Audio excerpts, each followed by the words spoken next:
కాకపోతే ఆ ప్రదేశం నీటి నిల్వ కలిగి ఉన్న ప్రదేశాన్ని గుర్తించడమే జియాలజిస్టుల యొక్క ముఖ్య పని.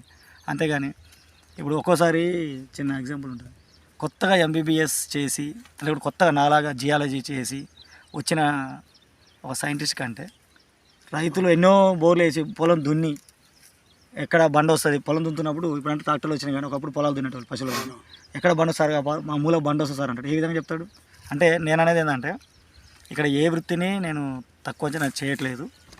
రైతే మీ భూమికి మీరే గొప్ప జియాలజిస్ట్. మీ భూమి లోపల మొరం ఎక్కడ వస్తుంది, సుద్దకట్ట ఎక్కడ వస్తుంది, రాయి ఎక్కడ వస్తుంది, రప్ప ఎక్కడ వస్తుంది, బురద ఎక్కడ వస్తుంది, మొరం రాయి వస్తుంది సార్ కానీ పలానా దగ్గర బోర్ వేస్తే నీళ్ళు వచ్చినాయి, పలానా దగ్గర వేస్తే దుమ్మేరు ఎగింది అంటారు కదా.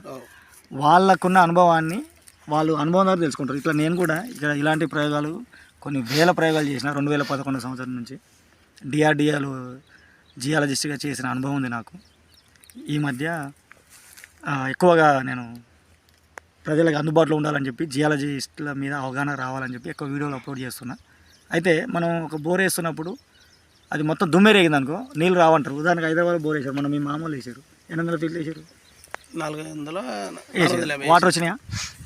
రాలేదు. మరి తెల్లారారు మోటార్ పెట్టి వస్తున్నాయి, వాటర్ వస్తున్నాయా? ఎంత వస్తున్నాయి? 1 నుంచి వస్తున్నాయి. 1 నుంచి వస్తున్నాయి. వాళ్ళ ఇంటి అవసరాలు సరిపోతున్నాయి. అంటే దాన్ని బట్టి అంటే అది హైదరాబాద్ వస్తుంది, అరే హైదరాబాద్ ఏమైనా వస్తుంది, అట్లనే ఉంటుంది. ఎక్కడైనా గ్రానైట్, ఇక్కడైనా గ్రానైట్. ఇప్పుడు అమెరికాలో ఉన్న గ్రానైట్ రాయి కూడా ఈ గ్రానైట్.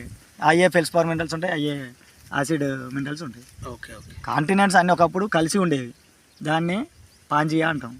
దాని చుట్టూ ఒక సముద్రం ఉండేది, పాంతలాస అంటుంది. పాంజియా పాంజియా అనేది ఒక మొత్తం యూనిక్ భూమి అనమాట. ఒకప్పుడు కొన్ని కోట్ల సంవత్సరాల క్రితం అది